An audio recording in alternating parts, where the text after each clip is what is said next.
कांग्रेस वाले हैं वो एक गंदी नाली के कीड़े हैं। आज जब शाना बशाना एक भारतीय जनता पार्टी के खिलाफ वो खड़े होकर अलायंस नेशनल कांग्रेस ने इनके रहनुमा, इनके फाउंडर मेंबर और जो इनके दिग्गज लीडर थे शेख मोहम्मद अब्दुल्ला, उनको 11 साल जेल में बंद रखा। हम तो खुश हैं कि जिस तरह जम्मू के लोग आगे बढ़े उसी तरह कश्मीर के लोग भी आगे बढ़ें।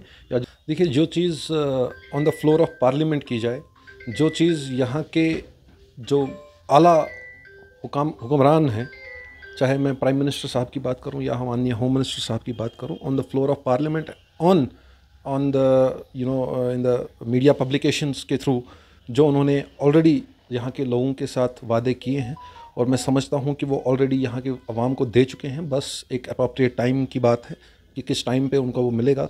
दे सकती है तो भारतीय जनता पार्टी मरकज़ से ही देंगी, और दोबारा से मैं समझता हूँ कि उमर अब्दुल्ला साहब दोबारा लोगों को जो है यहाँ के अवाम को बहकाने की कोशिश कर रहे हैं। और जहाँ तक उनके मैनिफेस्टोज़ की बात की जाए, जो वो बता रहे हैं कि स्टेटहुड आने के बाद ही बाकी मसले हल होंगे, तो मुझे लगता है उनको अपने मैनिफेस्टो में यहाँ की आवाम को, बिलखुसूस यहाँ के नौजवानों को बताना चाहिए था अपने मैनिफेस्टो में कि हमारा पॉइंट नंबर 1 या पॉइंट नंबर 2 जब पूरा होगा तो जो हमारे बाकी के 10 पॉइंट या 12 पॉइंट हैं मैनिफेस्टो में वो पूरे होंगे। लेकिन ऐसा कुछ नहीं था। तो जाहिर सी बात है, यहाँ की आवाम भी समझ रही है, यहाँ के लोग भी समझ रहे हैं कि क्या बात है, क्या मसले हैं, और उमर अब्दुल्ला साहब का जो ये मूव है ये सही है या गलत है, मुझे लगता है यहाँ की आवाम बेहतर जानती है।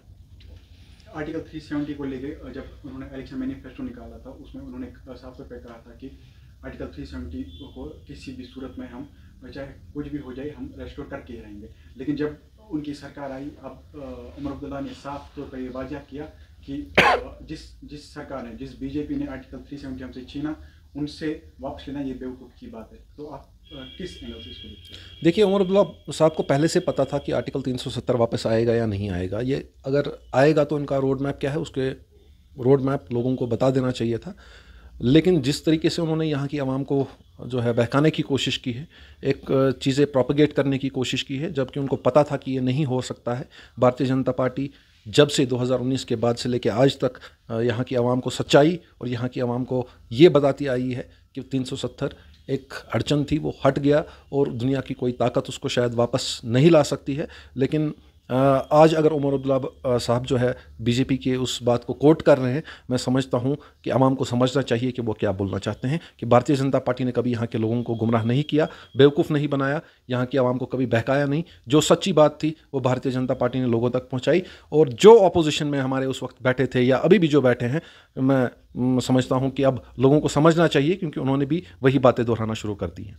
एनसी और कांग्रेस ने अलायंस बनाई और उसी बेस पे उन्होंने इलेक्शन लड़ा। अब ये भी एक्सपेक्ट किया जा रहा था, सोर्सेज के हवाले से ये भी खबर आई थी कि जब ओथ सेरेमनी थी उस टाइम पे कांग्रेस को एटलीस्ट अगर 2 नहीं 1 मिनिस्टर तो मिल ही जाएगा। लेकिन उसके बाद जो है, पहले कांग्रेस भी ये क्लेम कर रही थी, लेकिन उसके बाद जब जो है कांग्रेस को कोई मिनिस्टर नहीं मिली, तो उन्होंने साफ तौर पे कहा कि हम तब तक जो है इस गवर्नमेंट में हिस्सा नहीं लेंगे जब तक ना स्टेट वापस देंगे। क्या आपको लगता है कि एनसी ने कांग्रेस को साइडलाइन किया? देखिए, मैं समझता हूँ ये नेशनल कॉन्फ्रेंस और कांग्रेस का हमेशा ये जो ड्रामाबाजी है वो आज से नहीं चल रही है, पिछले 70 सालों से चल रही है। आप इनकी हिस्ट्री निकाल के देख लीजिए। ये नहीं वही नेशनल कॉन्फ्रेंस और वही इंडियन नेशनल कांग्रेस है जिस इंडियन नेशनल कांग्रेस ने इनके रहनुमा, इनके फाउंडर मेंबर और जो इनके दिग्गज लीडर थे शेख मोहम्मद अब्दुल्ला, उनको 11 साल जेल में बंद रखा। और ये वही नेशनल कॉन्फ्रेंस है, मैं कोट अनकोट करूंगा, ये मेरे वर्ड्स नहीं है, नेशनल कॉन्फ्रेंस के लीडर्स के कोट उस वक्त के हुआ करते थे कि जो कांग्रेस वाले हैं वो एक गंदी नाली के कीड़े हैं।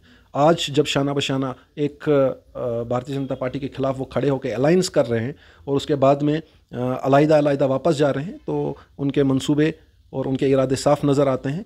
मैं समझता हूँ कि यहाँ की आवाम, यहाँ का नौजवान अब ये बातें समझते हैं और जम्मू ने अपना मत दिखाया है। हम लोग शुक्रगुजार हैं जम्मू के लोगों के। धीरे धीरे वक्त आने पे कश्मीर के नौजवान और कश्मीर के लोगों को भी ये बात बिल्कुल समझ आ जाएगी। और एक और सवाल मेरा रहेगा कि जो एनसी वाले थे वो जो बीजेपी वाले थे वो कह रहे थे कि जम्मू को हमेशा जो है एनसी वाले साइडलाइन करते थे, लेकिन इस बार हमने जो है डिप्टी सीएम की जो चेयर है वो जम्मू को दे दी, जैसे सुरेंद्र चौधरी को जो है डिप्टी सीएम बनाया गया। तो इस पर आप क्या कहेंगे? देखिए, अपनी साख बचाने के लिए उनको ये ज़रूरी करना था। अगर भारतीय जनता पार्टी भी, मैं मानता हूँ इस वक्त एक सेकंड लार्जेस्ट और मेजॉरिटी के साथ जो विनिंग सीट्स के साथ आई है, भारतीय जनता पार्टी ही आई है। जो भारतीय जनता पार्टी ने ही क्रिटिसाइज़ किया, आवाज़ उठाई, तो इनको शायद उस चीज़ का धक्का लगा और ये शायद उसी चीज़ का नतीजा है। और हम तो खुश हैं कि जिस तरह जम्मू के लोग आगे बढ़े उसी तरह कश्मीर के लोग भी आगे बढ़ें, या जिस तरह कश्मीरी लोगों तक हर एक सहूलियत, हर एक चीज़ पहुंचाई जाए, जम्मू के लोगों तक भी पहुंचाई जाए, कोई डिस्क्रिमिनेशन ना हो।